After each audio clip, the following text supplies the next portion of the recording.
Okay. Hello बच्चों, welcome to this channel विद्यार्थी with concept. आज हम लोग फ्लूइड मैकेनिक्स पढ़ने वाले हैं। ठीक है, तो इसमें क्या क्या पढ़ेंगे वो कुछ टॉपिक्स देख लेते हैं।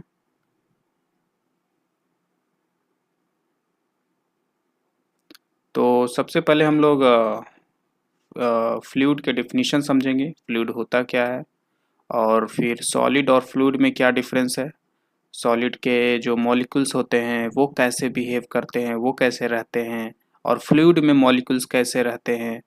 और फिर आगे पढ़ेंगे आइडियल फ्लूइड के बारे में, मतलब जो फ्लूइड का जो प्रॉपर्टीज है, वो जो गुण है वो 100% गुण हर सभी फ्लूइड में नहीं होता। फॉर एग्जांपल, हम कहते हैं कि ये सरफेस स्मूथ है, पर क्या कोई भी सरफेस ऐसा है, कोई भी सरफेस हमारे नेचर में एग्जिस्ट करता है जो पूरा 100% स्मूथ हो? कोई ऐसा सरफेस नहीं है। फ्रिक्शनलेस सरफेस एग्जिस्ट करना पॉसिबल ही नहीं है ना। अगर कोई सरफेस फ्रिक्शनलेस हो तो उसे क्या कहते हैं? आइडियल स्मूथ कहते हैं ना, आइड ऐसा कुछ कहते हैं। तो वैसे ही जो फ्लूइड का जो प्रॉपर्टीज है, वो प्रॉपर्टीज किसी लिक्विड में हो, किसी फ्लूइड में हो, तो उस फ्लूइड को हम आइडियल फ्लूइड कहते हैं। ठीक है, फिर आगे हम लोग डेंसिटी ऑफ लिक्विड पढ़ेंगे, फिर रिलेटिव डेंसिटी पढ़ेंगे।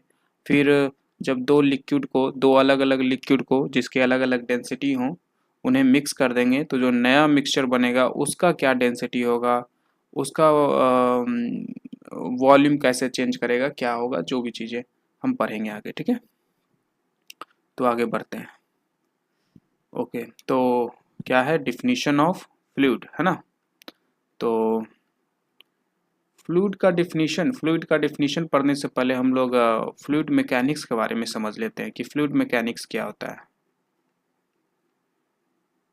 ओके, तो fluid mechanics it is a branch of physics जिसमें हम फ्लूइड के बारे में, फ्लूइड के बिहेवियर के बारे में पढ़ते हैं, जब वह फ्लूइड रेस्ट में हो और जब वह मोशन में हो। इन दोनों केस में फ्लूइड की स्टडी करते हैं, उसके प्रॉपर्टीज को समझते हैं। यही हमारा फ्लूइड मैकेनिक्स कहलाया। ठीक है, तो क्या है फ्लूइड मैकेनिक्स?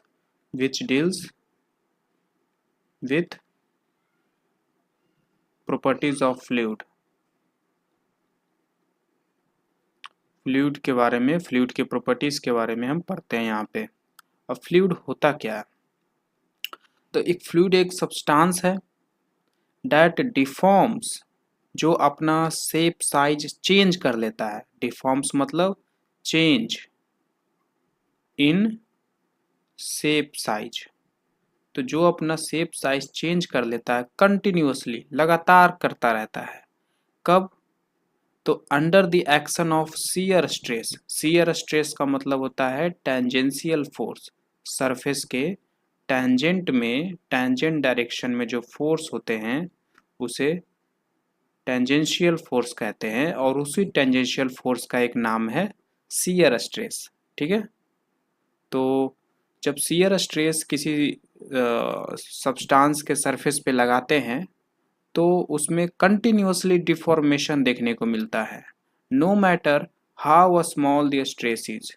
इससे फर्क नहीं पड़ता कि आप जो फोर्स लगा रहे हो, जो टेंजेंशियल फोर्स लगा रहे हो, वो कितना छोटा है।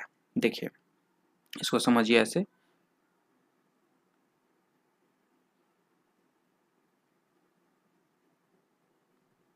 ये पानी का सरफेस है, ठीक, और आप अपने हाथ से इस सरफेस पे इस डायरेक्शन में फोर्स लगाए। ठीक है, इस डायरेक्शन में अपने हाथ को ले गए और ऐसे घुमाए, तो आपने उस पानी के अपर सरफेस पे इस डायरेक्शन में फोर्स लगाया। यही फोर्स को क्या कहेंगे? Shear stress. ठीक है, तो आपने शियर स्ट्रेस लगाया, आपने शियर स्ट्रेस लगाया,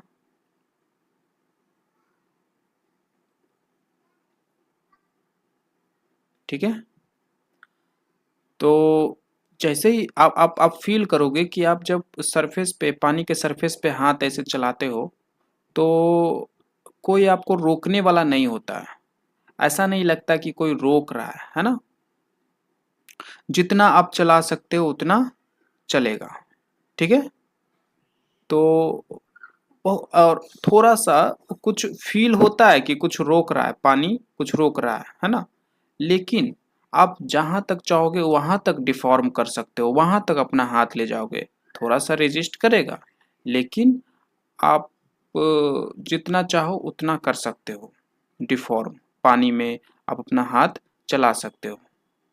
तो ऐसे सब्सटेंस जिसमें आप अपना हाथ इजीली चला सकते हो, जब आप उस पे शियर स्ट्रेस लगाते हो तो कोई आपको ओपोजिशन फोर्स नाम मात्र बहुत कम होता है। आप कितना भी कम फोर्स लगा दो इसके टेंजेंट डायरेक्शन में, सरफेस के टेंजेंशियली, कोई फर्क नहीं पड़ेगा, वो डिफॉर्मेशन होगा ही होगा, ठीक है।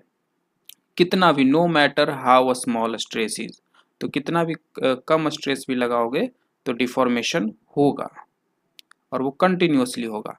कहाँ नहीं होता है सर?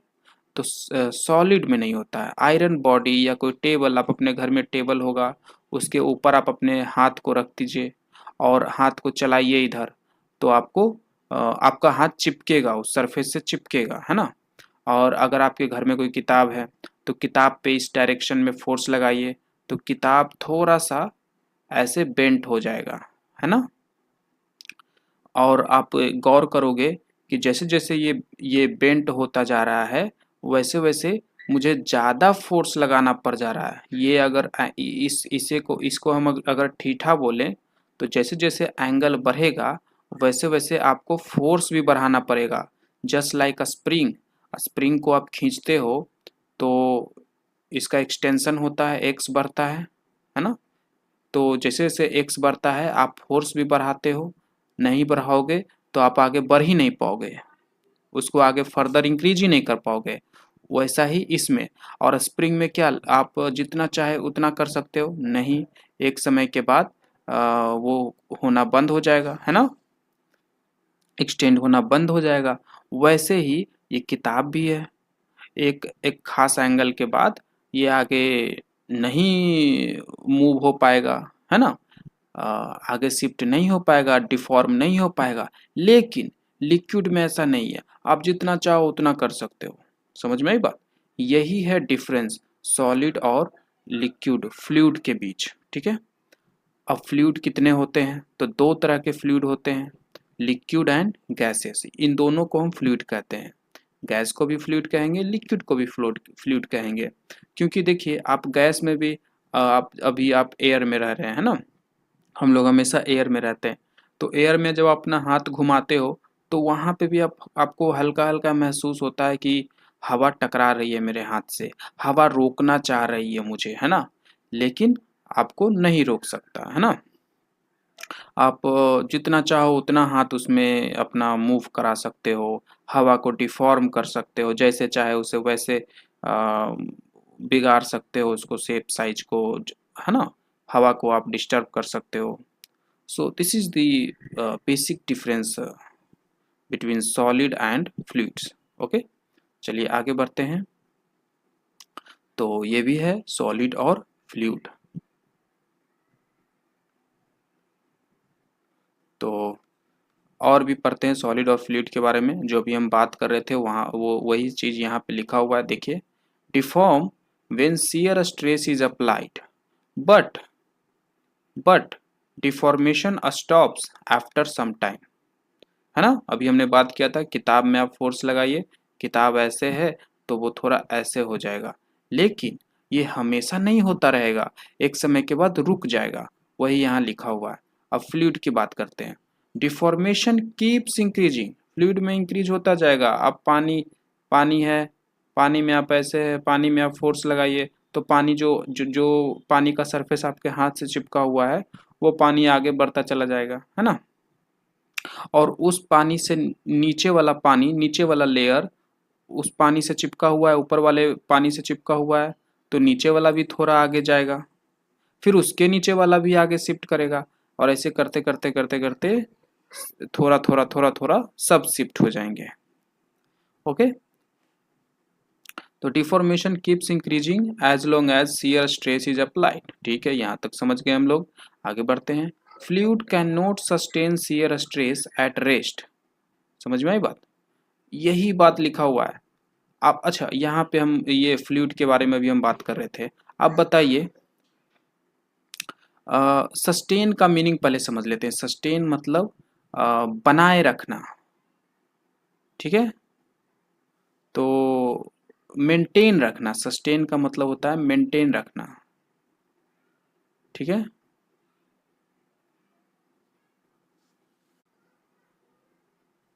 तो देखिए सस्टेन का मीनिंग क्या होता है।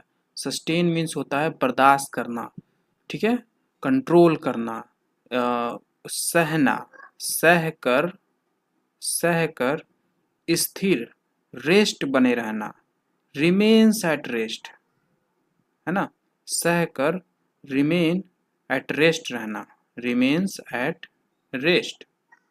तो फ्लूइड नहीं कर पाता है, सॉलिड कर पाता है। सॉलिड में आप शियर स्ट्रेस लगाते हो, तो आपने मान लो 2 न्यूटन लगाया शियर स्ट्रेस इस डायरेक्शन में, तो ये जो सॉलिड है थोड़ा सा बेंट होगा, थोड़ा सा बेंट होगा, और आप जो 2 न्यूटन लगाए हो आपके फोर्स के बराबर ये जो बॉडी है, सॉलिड है, वो भी इस डायरेक्शन में फोर्स लगाएगा और बर्दाश्त करेगा, है ना। आपके 2 न्यूटन को सहेगा। ये भी इस डायरेक्शन में फोर्स लगाया। कैसे? स्प्रिंग को आप खींचते हो 2 न्यूटन से, तो स्प्रिंग भी पहले 1 न्यूटन से खींचता है, फिर और वो बढ़ता है, तो फिर वो 2 न्यूटन से खींचने लगता है, और फिर खींचना बंद हो जाता है। तो वो बर्दाश्त कर रहा है, कंट्रोल कर रहा है। यही इसी को कहते हैं कि देखो स्प्रिंग सस्टेन कर रहा है, ये सॉलिड सस्टेन कर रहा है। जितना फोर्स हम लगा रहे हैं, ओपोज कर रहे हैं, जितना फोर्स लगा रहे हैं उतना ही ये भी लगाकर ओपोज कर रहा है मुझे, और अपने अपने शेप को मेंटेन किए हुए है, सह रहा है। कैसे किसी आदमी को बोलते हैं, झगड़ा करते हैं, उसे गलत गाली देते हैं, तो वो बर्दाश्त करता है। कोई आदमी बर्दाश्त नहीं करता है ना। तो यही होता है सस्टेन करना। ठीक है, तो फ्लूइड वही है जो बर्दाश्त नहीं करता, और सॉलिड बर्दाश्त कर लेता है। फ्लूइड में आप थोड़ा सा भी फोर्स लगाओगे तो बर्दाश्त नहीं करेगा, वो डिफॉर्म हो जाएगा। लेकिन सॉलिड सस्टेन करेगा, आपको उतना ही फोर्स लगाकर अपना शेप साइज मेंटेन रखेगा। इसी को हम सस्टेन कहते हैं। आई होप आपको समझ में आ गया होगा इतना बात। आगे बढ़ते हैं। Ideal fluid. तो आइडियल फ्लूइड क्या है भाई?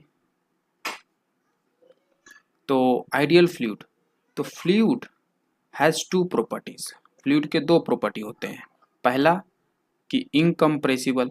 इनकम्प्रेसिबल का मतलब आप कोई फ्लूइड है, उसमें आप फोर्स लगाए, तो फोर्स लगाओगे तो उसका वॉल्यूम चेंज होगा, है ना।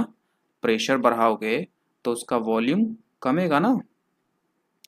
तो आइडियल फ्लूइड ऐसा फ्लूइड है, कोई ऐसा आप सोचिए लिक्विड माइंड में, जो प्रेशर आप कितना भी लगा दो उसका वॉल्यूम चेंज ही ना हो। ऐसा कोई लिक्विड जिसका वॉल्यूम चेंज ही ना हो, ऐसा कोई फ्लूइड, लिक्विड ही नहीं गैस भी। तो गैस जनरली मान लो ये गैस है, और गैस पे आप फोर्स लगाते हो तो उसका वॉल्यूम छोटा हो जाता है ना, प्रेशर बढ़ाते हो तो वॉल्यूम छोटा हो जाता है। और लिक्विड 99% लिक्विड सभी मोस्टली उसमें जब हम प्रेशर लगाते हैं, बढ़ाते हैं, तो उसमें वॉल्यूम जो चेंज होता है वो एकदम नेग्लिजिबल होता है, नाम मात्र चेंज होता है। तो हम लिक्विड को कह सकते हैं कि liquid is a ideal fluid. लेकिन 100% तो नहीं होता, थोड़ा बहुत चेंज होता है हर चीज़ में। ठीक है, तो जिसमें 100% हो, थोड़ा सा भी चेंज ना हो वॉल्यूम में, उसे हम आइडियल फ्लूइड कहते हैं। ओके, तो गैस तो यहाँ पे एकदम नहीं है आइडियल फ्लूइड। लिक्विड को थोड़ा कह सकते हैं कि हाँ है। ठीक है, क्योंकि उसका वॉल्यूम नाम मात्र चेंज होता है। ओके, तो ऐसा फ्लूइड जिसका वॉल्यूम चेंज ना हो प्रेशर देने पे, उसे इनकम्प्रेसिबल कहते हैं। ठीक है, तो इसके बारे में थोड़ा लिख लेते हैं। इनकम्प्रेसिबल का मतलब प्रेशर बढ़ाओ या घटाओ, चेंज इन वॉल्यूम जीरो होगा, ये होता है इनकम्प्रेसिबल का मतलब। कोई भी बॉडी है, ठीक है, उस बॉडी पे कुछ प्रेशर लगता रहता है एटमॉस्फेयर का, उसका कुछ वॉल्यूम होता है, ठीक है, और उसका कुछ डेंसिटी होता है ना, तो और उसका कुछ मास होता है। ये सब चीज़ें पैरामीटर होते हैं, क्वांटिटी होते हैं किसी भी एक सब्सटेंस में। तो अभी अभी हमने देखा कि प्रेशर बढ़ाने घटाने से वॉल्यूम में चेंज ना हो। एक और चीज़, मास में तो चेंज नहीं होगा, है ना, वॉल्यूम में चेंज अगर होता भी है तो मास में चेंज नहीं होगा, क्योंकि मास कहाँ से आएगा, नंबर ऑफ एटम से, एटम के मास से, तो एटम तो आने जाने वाले हैं नहीं। अब सुनिए, डेंसिटी की बात करते हैं। डेंसिटी बराबर क्या होता है, मास अपॉन वॉल्यूम, है ना। मास तो चेंज होगा नहीं, लेकिन अगर वॉल्यूम भी चेंज नहीं होगा, देखिए मास तो चेंज नहीं होगा, और अगर फ्लूइड आइडियल है तो वॉल्यूम भी चेंज नहीं होगा, और जब वॉल्यूम भी चेंज नहीं होगा तो डेंसिटी भी चेंज नहीं होगा। तो यहाँ पे हम कह सकते हैं कि density remains constant, delta D, sorry delta rho is equal to zero, change in density is equal to zero. तो आपसे सवाल आ सकता है यहाँ पे, थोड़ा आपसे कंफ्यूज करके पूछ सकता है कि असर्शन रीजन में कि substance which density remain constant is called ideal fluid।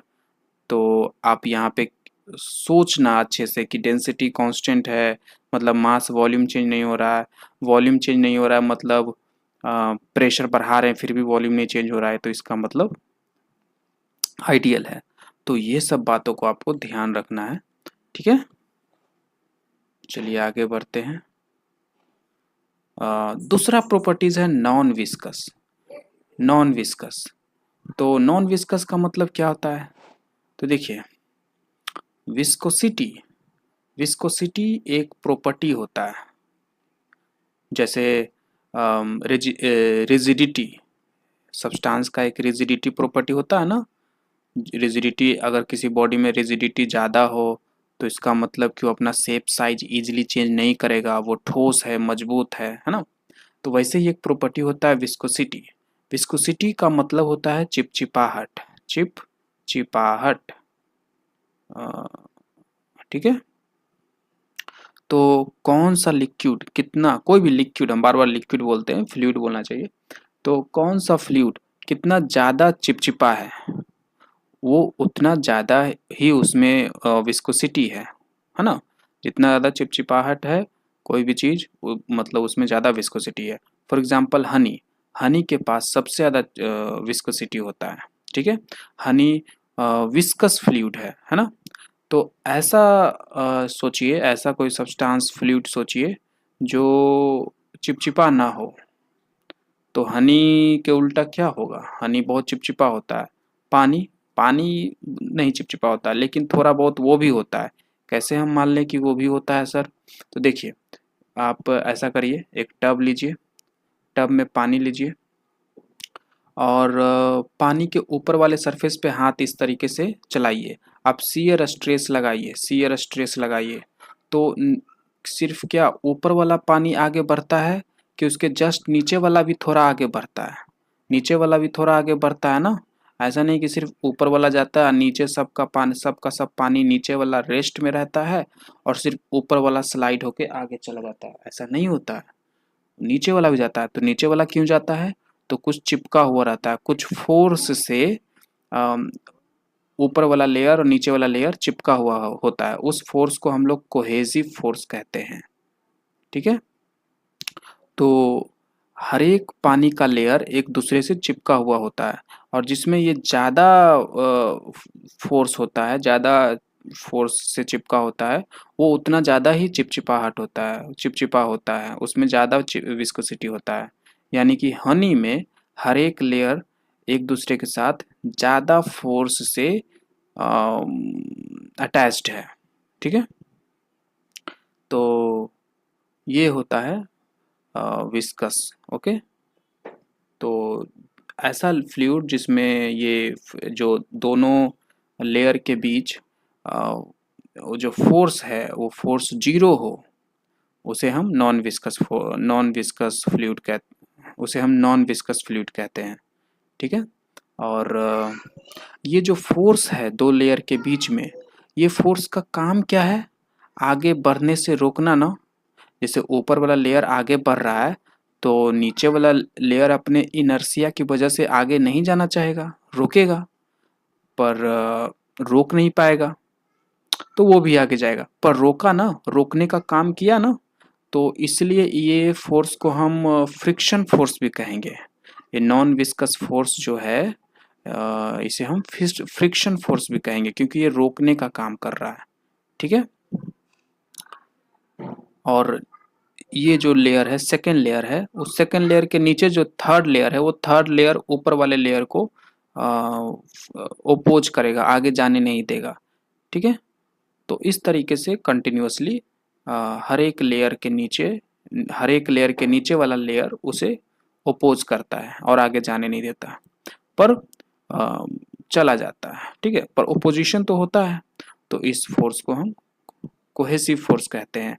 और जिसमें कोहेसिव फोर्स जीरो हो उसे हम आइडियल फ्लूइड कहते हैं। जिसमें कोहेसिव फोर्स जीरो हो उसमें उसे हम आइडियल फ्लूइड कहते हैं। तो नॉन विस्कस होना चाहिए। नॉन विस्कस का मतलब होता है विस्कोसिटी का मतलब होता है चिपचिपाहट, और नॉन विस्कस मतलब जिसमें फ्रिक्शन फोर्स जीरो हो। आगे लिखा हुआ ही है, no internal friction between layer, है ना। इसे हम फ्रिक्शन भी कह सकते हैं। ठीक है। आगे, force between layers is always perpendicular to surface. ये क्या बात है? फोर्स बिटवीन लेयर्स, लेयर के बीच में जो फोर्स होता है वो हमेशा परपेंडिकुलर टू सरफेस होता है। हम किस फ्लूइड की बात कर रहे हैं? नॉन विस्कस की ना। और अभी अभी हम बात किए थे कि नॉन विस्कस फोर्स में जो लेयर के बीच का जो कॉन्टैक्ट फोर्स होता है, जो अट्रैक्टिंग फोर्स होता है, या उसी को कहते हैं फ्रिक्शन फोर्स होता है, वो जीरो होता है। क्या है ना, जब ये लेयर वन को आगे ले जाओगे तो ये लेयर टू यहीं रहेगा। ऐसे लिक्विड को, ऐसे फ्लूइड को हम नॉन विस्कस फ्लूइड कहते हैं। एकदम चिपचिपाहट नहीं। ओके। ओके। और फ्रिक्शन फोर्स किस डायरेक्शन में लगता है? टेंजेंट के अलोंग लगता है, सॉरी, सरफेस के अलोंग लगता है, मतलब टेंजेंशियल लगता है ना। हम्म। और जब ये फोर्स जीरो है तो ये टेंजेंशियल फोर्स जीरो है, सरफेस के अलोंग कोई भी फोर्स नहीं लगेगा, हॉरिजॉन्टल फोर्स जीरो होगा, है ना। ठीक है। तो एक्स एक्सिस के अलोंग यानी हॉरिजॉन्टल डायरेक्शन में कोई भी फोर्स नहीं होगा। सिर्फ और सिर्फ वर्टिकल डायरेक्शन में, परपेंडिकुलर डायरेक्शन में फोर्स होगा। वो कैसे? कौन फोर्स लगाएगा? तो वर्टिकल डायरेक्शन में फोर्स लगाएगा mg, वेट। जो ऊपर वाला जो लिक्विड है उस लेयर का कुछ वेट होगा जो नीचे फोर्स लगेगा, है ना, ग्रेविटी की वजह से उस लेयर पे नीचे की ओर फोर्स रहेगा। और उसे कैंसिल कौन करेगा? ये लेयर टू ऊपर की ओर नॉर्मल लगाकर, है ना। इस सरफेस वन पे, लेयर वन पे नीचे mg लगेगा, ऊपर नॉर्मल लगेगा, और ये यहीं रहेगा। और अगर आप इस पे ऊपर की ओर शियर स्ट्रेस लगाते हो ऐसे इस डायरेक्शन में तो ये आगे जाएगा। इट इज जस्ट लाइक कि आप एकदम स्मूथ सरफेस पे कोई बॉडी चलाते हो, तो स्मूथ सरफेस पे जब बॉडी चलाते हो तो आप फ्रिक्शन फोर्स नहीं लेते, इस डायरेक्शन में कोई भी फोर्स नहीं लेते, है ना। तो सिर्फ नॉर्मल ऊपर की ओर होता है, नीचे mg होता है, और इस डायरेक्शन में जो आप अप्लाई करते हो वो सरफेस कांटेक्ट के बीच में, दोनों सरफेस के बीच में रोड और आपके बॉडी के बीच में कोई फ्रिक्शन फोर्स नहीं होता है, कोई टेंजेंशियल फोर्स नहीं होता। वैसा ही यहाँ पे। ओके। तो यही लिखा हुआ है कि there is only perpendicular force, और वो फोर्स mg की वजह से होता है। Okay. Always perpendicular to surface, tangent के अलोंग कोई फोर्स नहीं होता है नॉन विस्कस में।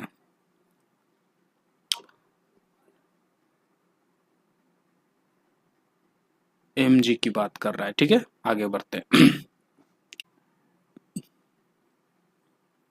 तो डेंसिटी पढ़ते हैं। डेंसिटी क्या होता है? किसी भी बॉडी का, उसमें मास होगा, उस बॉडी का कुछ वॉल्यूम होगा, तो कितना मास एक यूनिट वॉल्यूम में, 1 मीटर क्यूब वॉल्यूम में कितना मास है, जितना मास है उतना ही उस बॉडी का डेंसिटी है। समझ में आई बात? और इसलिए डेंसिटी का फॉर्मूला क्या बनता है? Mass upon volume. कैसे सर? तो देखिए, इमेजिन करिए, वी मीटर क्यूब, किसी बॉडी का वी मीटर क्यूब में एम मास है, तो 1 मीटर क्यूब में कितना मास होगा? एम बटे वी, और इसी को डेंसिटी बोलते हैं। तो हो गया डेंसिटी। डेंसिटी कैसे निकालते हैं? मास अपॉन वॉल्यूम करके। समझ में आई बात? जैसे आप स्पीड के लिए करते थे, स्पीड में क्या कहते हो कि 1 सेकेंड में कितना दूरी चला। अगर अगर कोई बॉडी 50 मीटर 25 सेकेंड में चलता है, तो 1 सेकेंड में कितना दूरी चला? तो 1 सेकेंड में 2 चला ना, तो 2 ही हुआ उस बॉडी का स्पीड। वैसे ही कोई बॉडी का कोई बॉडी 5 मीटर क्यूब में 2.5 kg रखता है, 2.5 kg नहीं, 5 kg रखता है। 5 मीटर क्यूब में 5 kg मास है, तो 1 मीटर क्यूब में कितना है? 1 kg।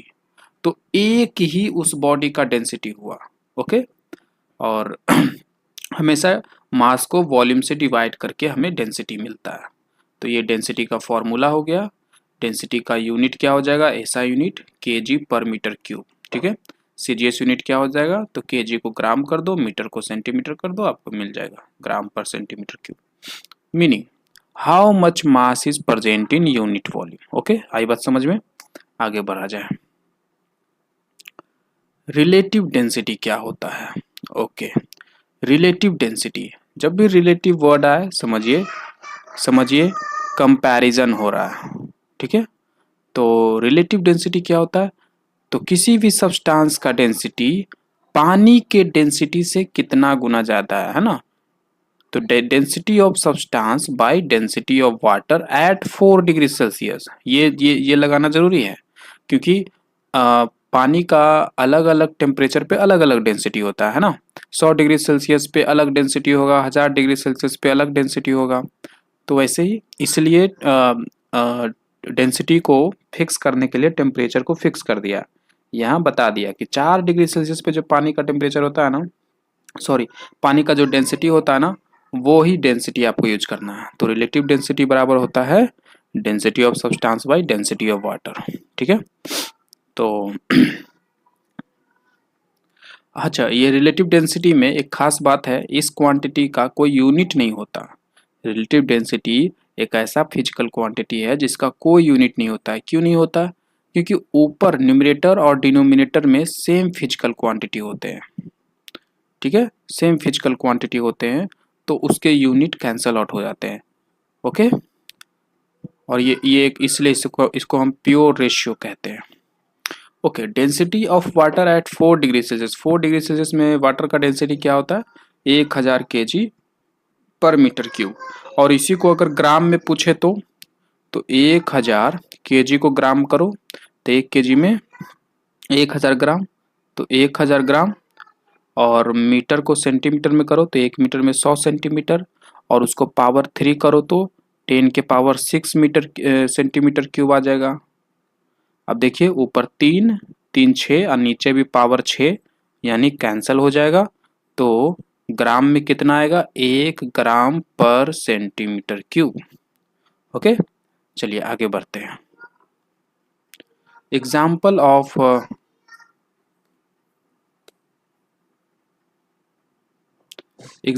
Of relative density.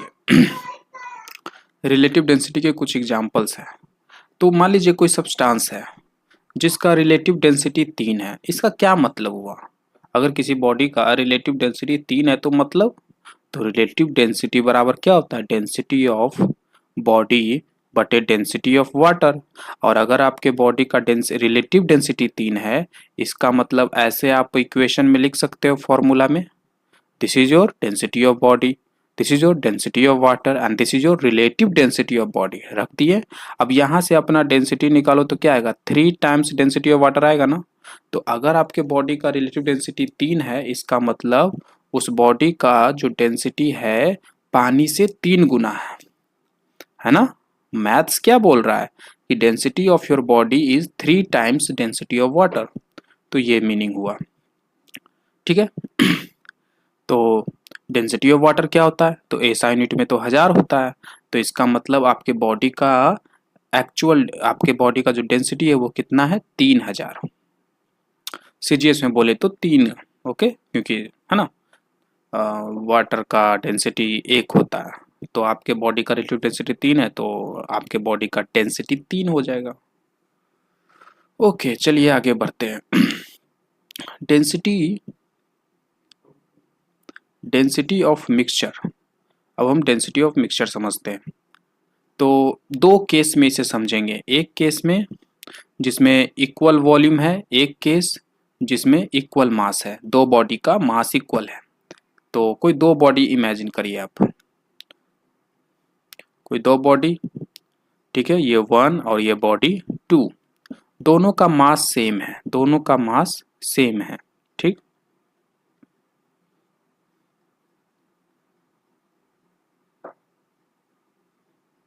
दोनों का मास सेम है। 2 लिक्विड ऑफ डेंसिटी ρ1 एंड ρ2, दोनों का डेंसिटी अलग अलग है, इसका ρ1 है, इसका ρ2 है, और दोनों को मिलाएं। मिलाने पे हमें क्या रिजल्ट मिला, कुछ एक नया चीज मिला, ठीक। तो 2 liquid of density ρ1 ρ2 mixed with equal mass, है ना, दोनों का मास इक्वल हम पहले ही मान लिए हैं। तो ये जो नया चीज बना उसका टोटल मास क्या होगा, 2m होगा, मास थोड़ी चेंज होगा। और डेंसिटी क्या होगा उस सब नए सब्सटेंस का, तो यहाँ पे हमें कैलकुलेशन करना पड़ेगा। कैसे निकालेंगे, तो देखिए ये होता है रिजल्ट। अब ये कैसे आएगा, अगर हम भूल गए एग्जाम में तो कैसे निकालेंगे, तो देखिए आपको इस बॉडी का डेंसिटी निकालना है ना, तो डेंसिटी बराबर क्या होता है, mass upon volume, total mass by total volume. Total mass उस बॉडी का बटे टोटल वॉल्यूम कर दो, आपको उस बॉडी का डेंसिटी मिल जाएगा। टोटल मास कितना है भाई, 2m, टोटल वॉल्यूम कितना है नहीं पता। तो चलिए इस जो पहला बॉडी था उसका वॉल्यूम मान लेते हैं v1 है, और इसका वॉल्यूम मान लेते हैं v2 है। अब देखिए बच्चे मानने में बड़ा घबराते हैं, नहीं दिया है ना क्वेश्चन में, है ना, तो मान लो, नहीं दिया है तो मान लो, आगे चल के उसको कटना है, ध्यान से आप कैलकुलेशन करोगे वो कटेगा, ठीक है। तो हम यहाँ v1 प्लस v2 रख देते हैं, ओके। फिर v1 और v2 को क्या करें, क्योंकि क्वेश्चन में तो v1 v2 के टर्म्स में बात नहीं किया है, क्वेश्चन में v1 v2 के टर्म्स में कोई एक्सप्रेशन नहीं किया है, कुछ बात नहीं किया है, तो हम अपने रिजल्ट को भी v1 v2 के टर्म्स में नहीं देंगे। तो v1 v2 को रिप्लेस करेंगे। अब v1 v2 को कैसे रिप्लेस करें, तो v बराबर वॉल्यूम बराबर क्या होता है, कोई फॉर्मूला आपको पता है जिसमें वॉल्यूम है, हाँ सर बहुत पता है, pv बराबर nRT। उतना दूर मत जाओ, वो अलग केस हो गया है ना, उसमें प्रेशर वगैरह इन्वॉल्व है। यहाँ इस क्वेश्चन में प्रेशर रिलेटेड कोई बात हो रहा है, नहीं हो रहा है। तो कोई और सिंपल, हाँ डेंसिटी वाला फॉर्मूला, डेंसिटी बराबर mass upon volume, very good. तो डेंसिटी बराबर मास अपॉन वॉल्यूम, तो वॉल्यूम बराबर क्या होगा, मास अपॉन डेंसिटी होगा ना, वॉल्यूम बराबर मास अपॉन डेंसिटी। तो इस बॉडी का वॉल्यूम निकालो v1, तो कैसे निकालोगे, मास जो कि पता है ना, और डेंसिटी ρ1। तो आपको क्वेश्चन में मास और डेंसिटी के टर्म्स में बात किया है, आपके क्वेश्चन में है ना, डेंसिटी दिया है, तो v1 की जगह आप m बाई ρ1 रखो। आपके क्वेश्चन में मास भी नहीं दिया है एक्चुअल में, देखो तो आपके क्वेश्चन में बस बोल दिया इक्वल मास, मास भी नहीं दिया है, कोई बात नहीं, आगे जाके कटेगा, है ना।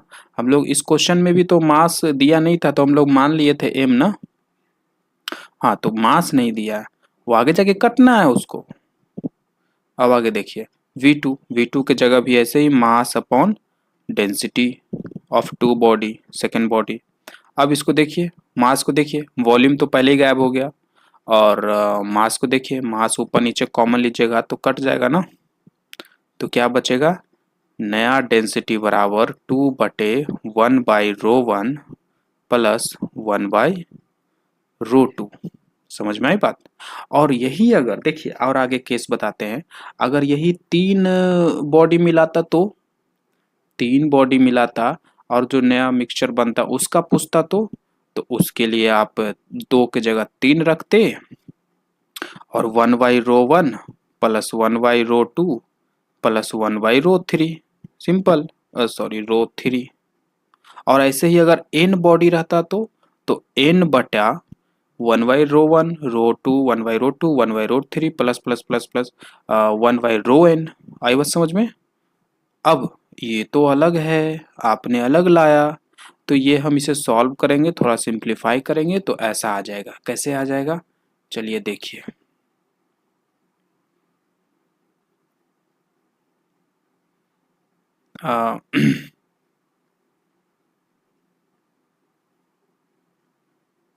देखिए इसको थोड़ा फर्दर सिंप्लीफाई करिए तो 2 बटा ρ1 प्लस ρ2, यहाँ ρ1 प्लस ρ2 हो जाएगा, है ना। अब बटा में क्या हो जाएगा, ρ1 इंटू ρ2, वो बटा वाला वैल्यू यहाँ आ जाएगा ना।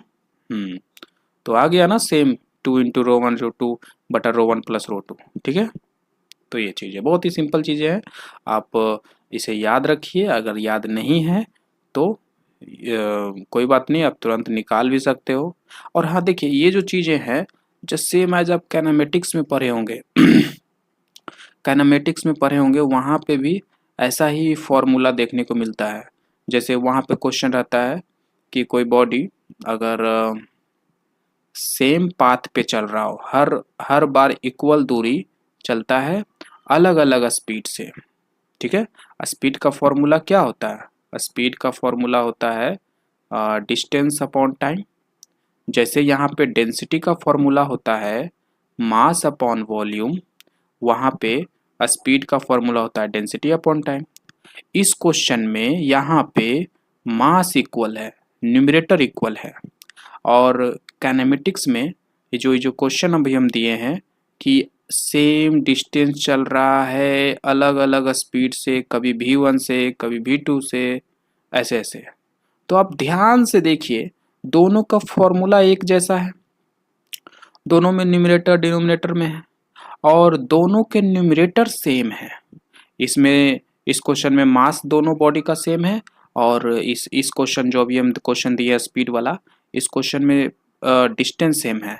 और इस देखिए डिस्टेंस का है न्यूमरेटर में, तो स्पीड में भी आपका न्यूमरेटर सेम है, डिस्टेंस डेंसिटी का भी न्यूमरेटर सेम है। अब आपसे पूछ देगा, जैसे यहाँ पे क्या पूछा कि दोनों को मिलाने पे बताइए रिजल्टेंट डेंसिटी, है ना।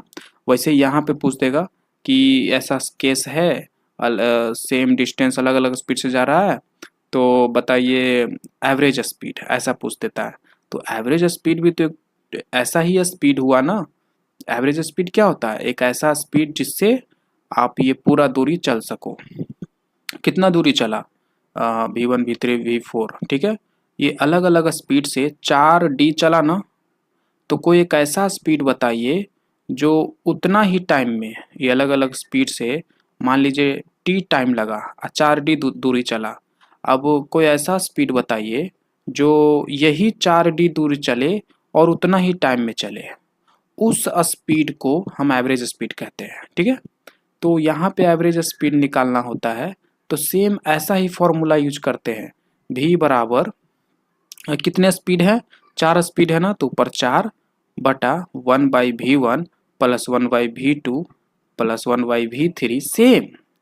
तो देख रहे हो, आपको आप अगर एक चीज एक कंसेप्ट यहाँ पे ये वाला फॉर्मूला याद रखते हो तो आपको काइनेमेटिक्स में मोशन में भी काम आ जाएगा। आई बात समझ में। तो बहुत ही हेल्पफुल है, बहुत ही कंसेप्चुअल है। फिजिक्स में यही है कि आपको रिलेट करने आ गया, जितना आप पढ़ोगे उतना ही ज़्यादा आपको ये सब चीज़ें, आपको लॉजिक रिलेशन मिलेगा और चीज़ें आपको उतना ही आसान होगा। बस आँख खोल के पढ़ना है, समझते हुए चलना है कि अरे ऐसा चीज़ तो पीछे भी देखे थे, क्यों ऐसा सेम है, क्या है, तो देखो, है ना। तो ये सब चीज़ें हैं। चलिए आगे बढ़ते हैं। अगला केस, ये भी इसमें भी वेलोसिटी वाला एनालोगस है। तो डेंसिटी ऑफ मिक्सचर इस केस में क्या है, इक्वल वॉल्यूम है। डेंसिटी बराबर होता है मास अपॉन वॉल्यूम, तो इसमें डिनोमिनेटर सेम है। ऐसा ही स्पीड के लिए फॉर्मूला लिखे तो डिस्टेंस अपॉन टाइम, तो जिसमें टाइम सेम हो, मान लीजिए कोई बॉडी चल रहा है और अलग अलग स्पीड से चल रहा है लेकिन इक्वल टाइम के लिए चल रहा है, मान लो हर एक 2 सेकेंड अलग अलग स्पीड से चलता है। अभी 1-2 सेकेंड चला 4 के स्पीड से, अगला 2 सेकेंड चलेगा 6 के स्पीड से, अगला 2 सेकेंड से चलेगा 7 के स्पीड से। तो इस केस में एवरेज स्पीड निकालना हो तो वही तरीका लगेगा जैसा यहाँ डेंसिटी के लिए करेंगे हम लोग। सेम, दोनों के लिए सेम फॉर्मूला होंगे। फॉर्मूला में क्वांटिटी अलग अलग होगा, समझ रहे हैं, बट उसके रूप सेम होंगे। देखिए जैसे पीछे में दिखाए थे ना आपको, तो वैसा ही। तो देखिए इसका बनाते हैं। 2 लिक्विड है, डेंसिटी ρ1 है ρ2 है, mixed with equal volume. Okay, 2 liquid है, एक लिक्विड 1 है, एक लिक्विड 2 है, और एक का डेंसिटी ρ1 है, एक का ρ2 है, मिक्स्ड विथ इक्वल वॉल्यूम। दोनों का वॉल्यूम सेम है। इस बार क्या मास भी सेम होगा? नहीं, डेंसिटी बराबर होता है मास अपॉन वॉल्यूम। दोनों का डेंसिटी बराबर होता है मास अपॉन वॉल्यूम। क्या दोनों का मास सेम होगा? मेरा सवाल ये है। तो नहीं। क्यों सर? क्योंकि देखिए वॉल्यूम सेम है लेकिन डेंसिटी सेम नहीं है। दोनों का मास सेम होने के लिए डेंसिटी और वॉल्यूम दोनों चीज सेम होना चाहिए ना, है ना। दोनों बॉडी का डेंसिटी और वॉल्यूम सेम होना चाहिए, तो सेम नहीं है। दोनों का वॉल्यूम सेम है पर डेंसिटी सेम नहीं है। डेंसिटी भी सेम होगा तब जाके मास दोनों का सेम होगा। तो एक का मास नहीं दिया हुआ, दोनों का मास नहीं दिया हुआ, तो हम m1 m2 मान लिए, तीनों चीज मान लिए हैं। अब चलते काम करते हैं। तो इन दोनों को मिलाने पे जो नया चीज बना है उसका क्या होगा? उसका चलिए आप लोग एक बार ट्राई करिए इसे, फिर हम ट्राई करते हैं।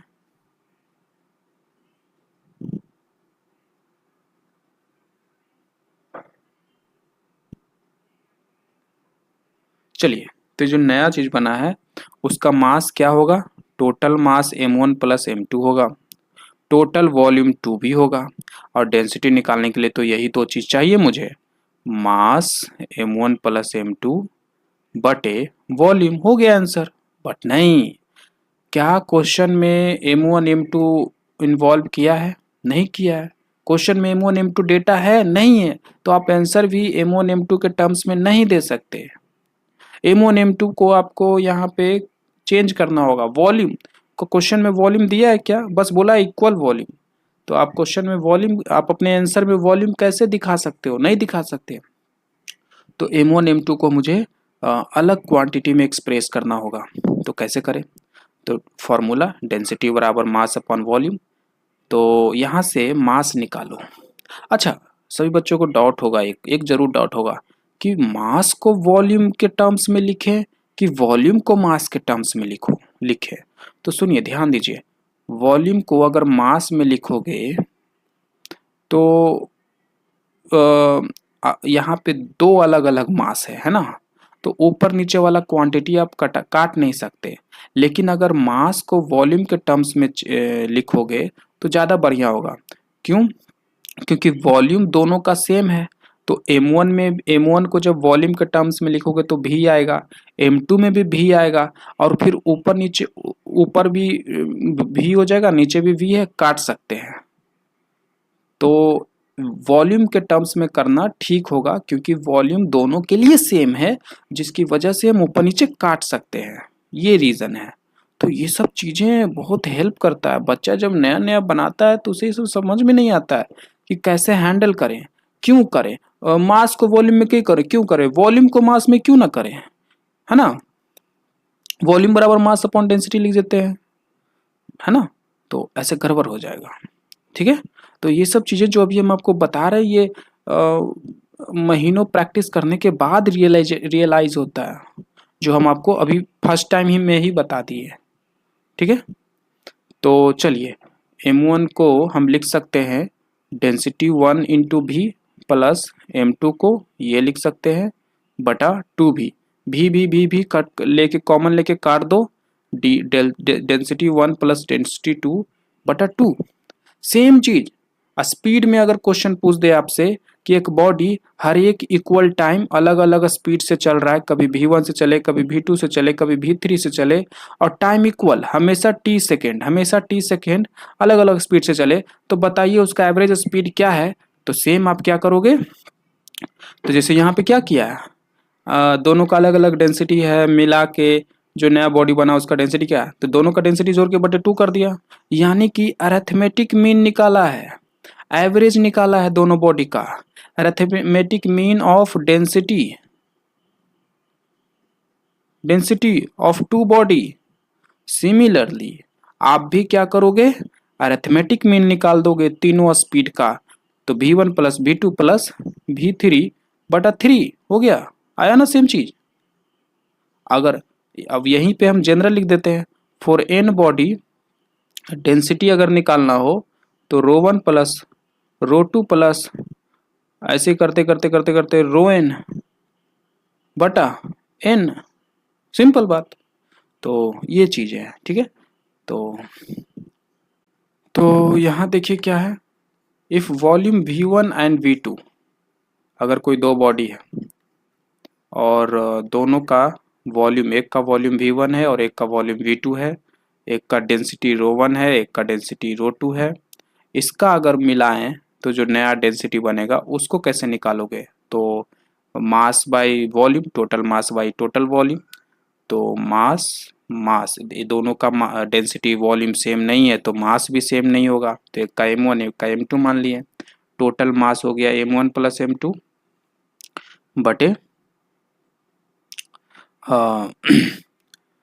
तो total volume v1 plus v2 है ना।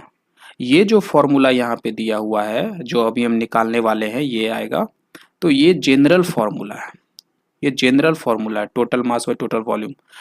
इससे आप वो जो दो केस की हम बात कर रहे थे, इससे आप वो दोनों फॉर्मूला निकाल सकते हो। कैसे, तो पहला केस क्या था, मास इक्वल, तो दोनों का मास सेम करोगे तो 2m आ जाएगा, और फिर v1 को density bye sorry mass by density लिखोगे, मास बाय डेंसिटी लिखोगे, ऊपर नीचे मास काटोगे तो वही सेम आ जाएगा, ठीक है।